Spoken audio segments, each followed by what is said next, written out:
Hello, beautiful friends. It's Erika.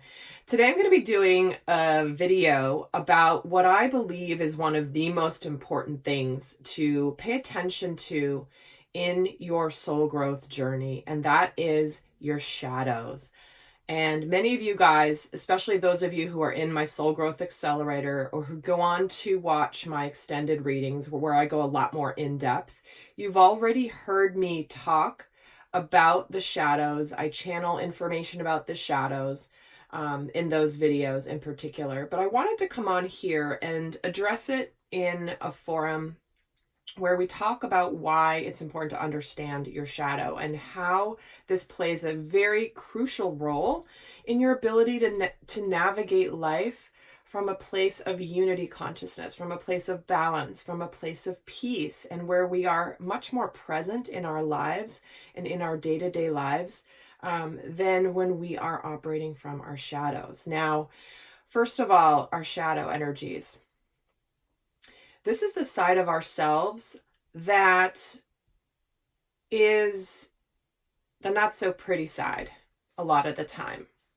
It's the side of ourselves that sometimes we're like, oh God, I wish I hadn't said that. I wish I hadn't done that. Or why did I do that? I can't believe it. So it's the side of ourselves that is meant to play an important role to help us understand more of ourselves, also our duality, and also our humanity.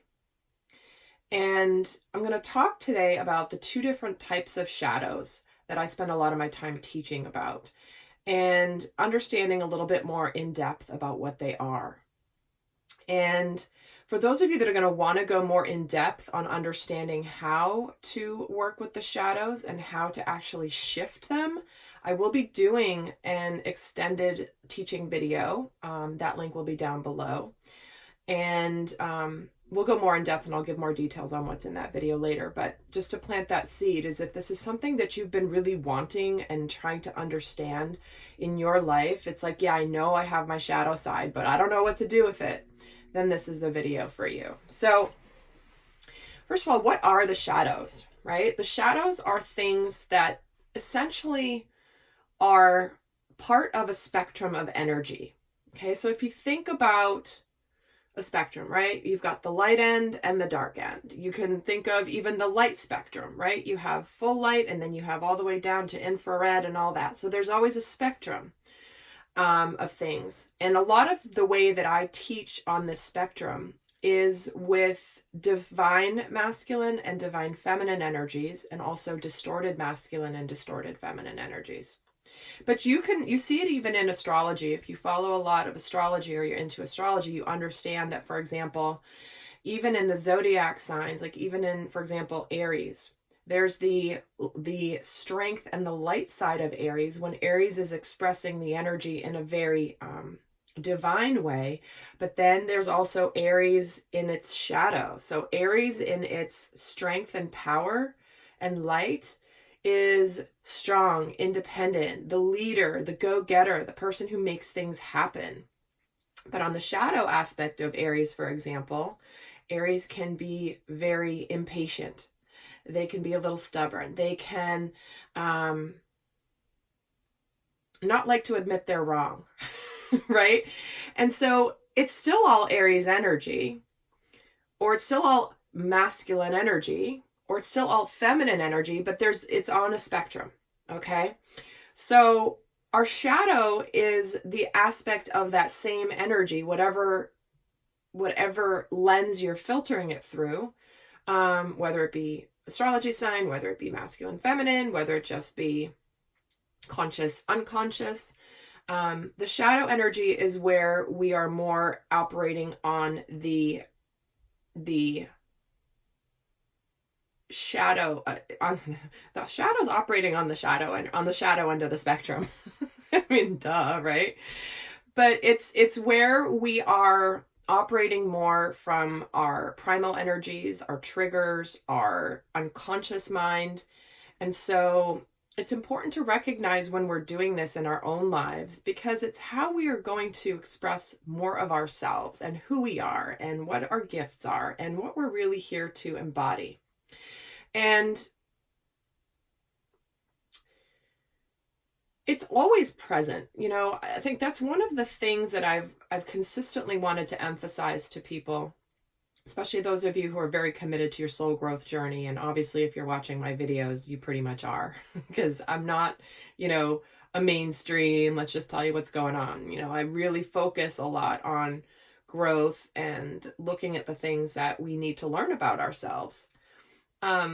But the shadow is always going to be present. It's not like you can just do all this healing or all this growth and suddenly the shadow will just never show up. That's just a complete myth, and actually a very detrimental one, in my opinion, because it perpetuates the feeling that you are wrong when your shadow comes out, or you are less than when your shadow comes out. You're less spiritual, or you're less you've grown less, or like you're not as good when your shadow comes out. And that's just wrong. So let's just cut that out of our vocabulary right now. The shadow is actually a beautiful gift to us in our soul growth journey. The shadow can expose things to us that we need to learn. The shadow is there to show us what we need to develop within self, to be happier, to be more abundant, to be more loving, to be more present. So the shadow has a really powerful role. And it's so interesting, because if you had told me 5 years ago, or even 3 years ago, that I would be spending so much of my waking hours teaching people about their shadows, I would have been like, no way, that's not what I'm going to do. But that's what I've been so called to do. And it's such a fascinating piece of my work that it's also where people have seen the biggest shifts in themselves. It's when, okay, let's take a look at the shadow. Let's see what's going on. What am I meant to learn? All this stuff. And that's where your biggest growth can come. And guys, we are in such a very interesting time now. As you know, you've seen my videos, if you have, on my Lightworker series, how to stay in your power and in your light, as we're all going through this major experience on a global scale that is just crazy.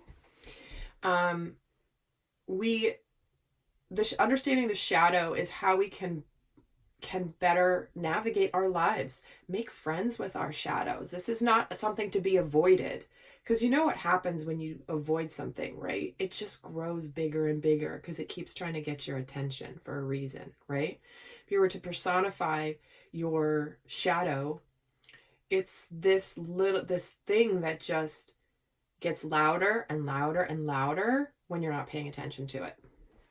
Until then, it's pretty much screaming in your face. And then you're like, okay, I see you. Okay, I got it.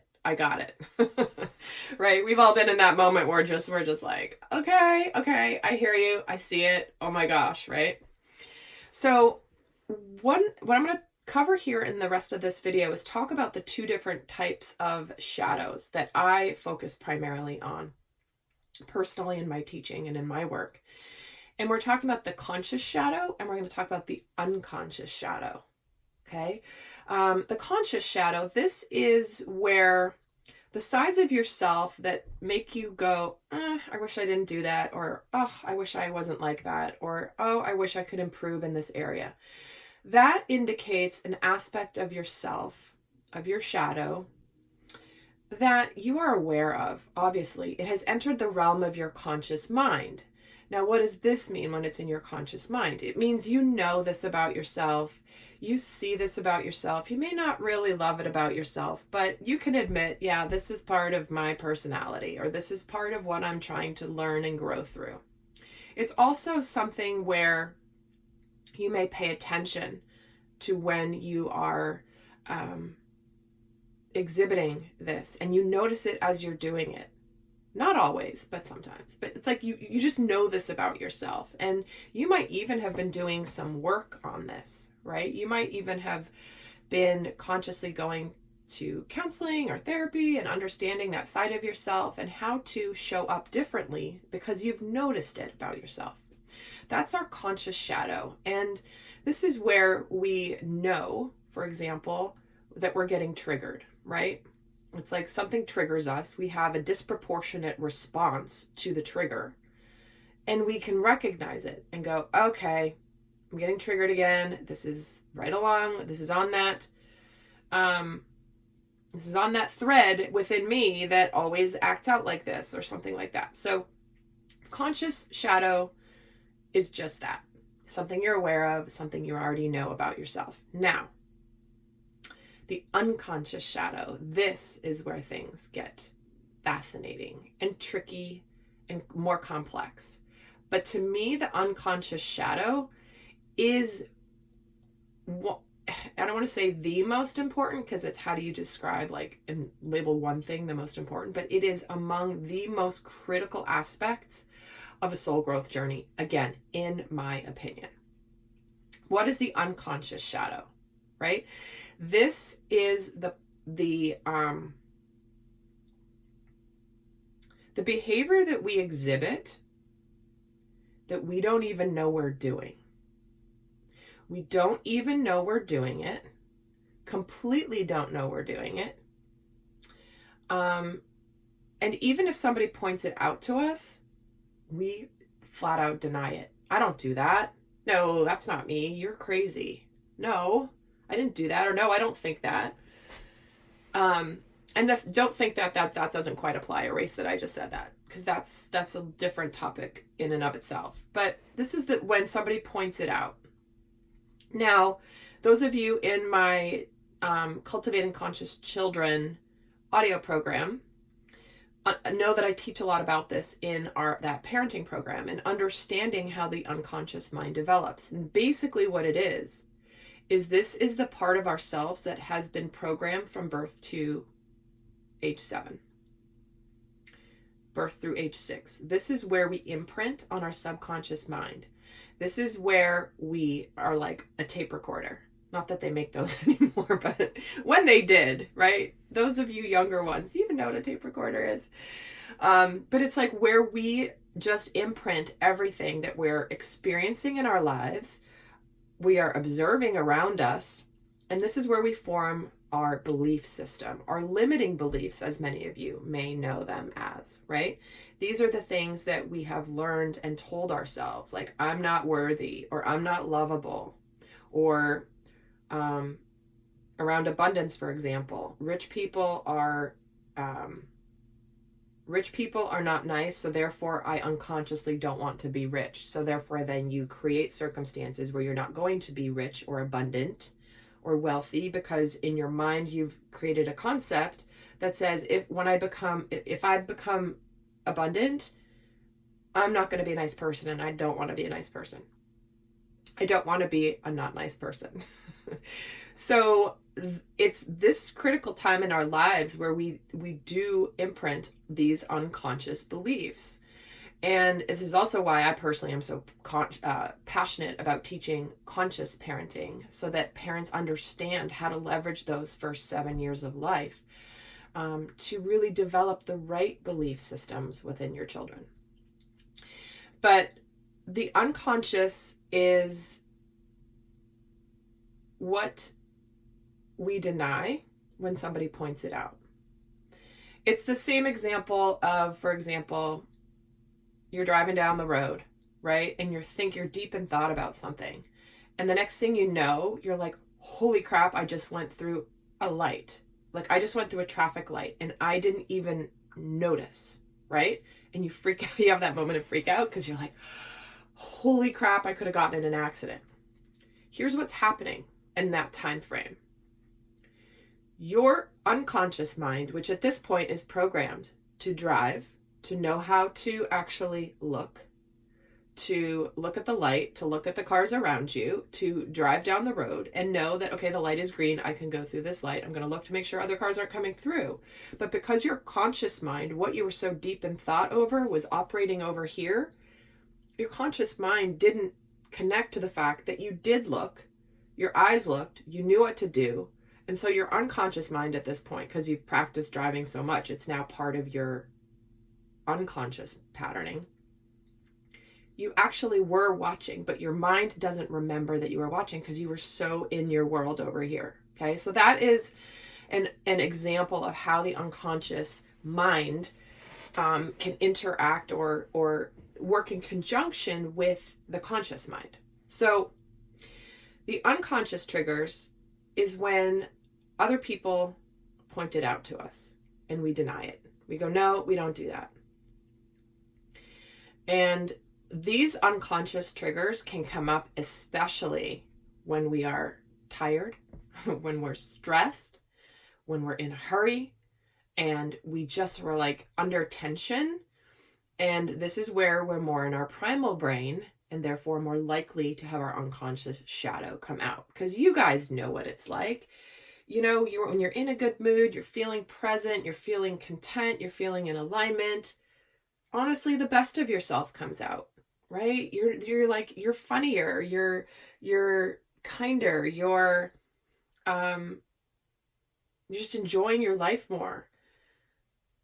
But when you are stressed, that's when the shadows come out. That's when your shadows come out. And guys, what we are witnessing right now in the collective is the most crazy experiment of what happens when everybody's unconscious shadows start duking it out with each other. This is why we're observing the intense discrepancy in behavior. There are plenty of people out there who have never been under such intense stress or opposition or whatever you want to call it, uncertainty, fear, and they've never been tested to this point. So we are seeing in the collective, go on any social media website, I dare you, right? Oh my God. Like I can't.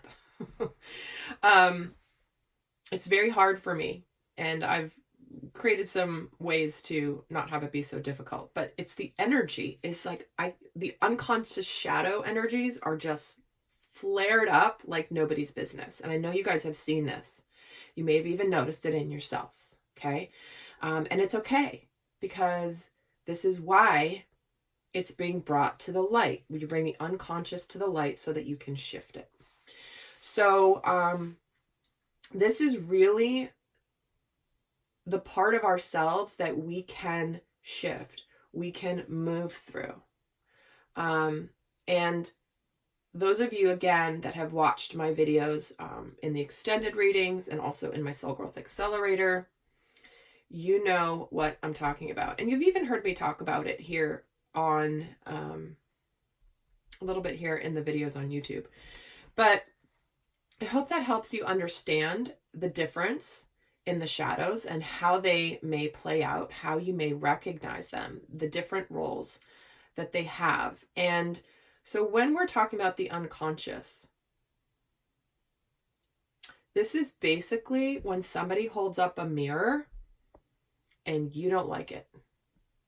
And you often will project your unconscious shadow onto other people. You will project that onto whatever's going on, because it is that part of yourself that's meant to teach you something. The unconscious shadow has the biggest gifts to offer you when it comes to your soul growth. Biggest gifts. And there are times where the unconscious will move into the conscious, and then that's when it comes to light, and it will reduce its power over you. It will always be there, but it will reduce its impact on your energy field, on your experiences, and on your lives and relationships. So for those of you that are interested in understanding more about this and how to actually work with both conscious triggers and also unconscious triggers, like how do you move through that? How do you shift them? Please do join me in the extended, because I'm going to be going over how to shift your conscious triggers and how to move through them more quickly, and also how to, more importantly, even identify and move through your unconscious triggers. So if this is something that you've been interested in learning and understanding and going more in depth on, please do join me over in the extended video. The link is down below. And for those of you that are not going on to the extended, I hope that this has been helpful. I hope that this has answered some of your questions that you've had around shadows and what they're about, and how they integrate into our lives and the different kinds of shadows. So with that, guys, I hope that was helpful, and I'll see some of you over in the extended. And until next time, I send you much love. Bye.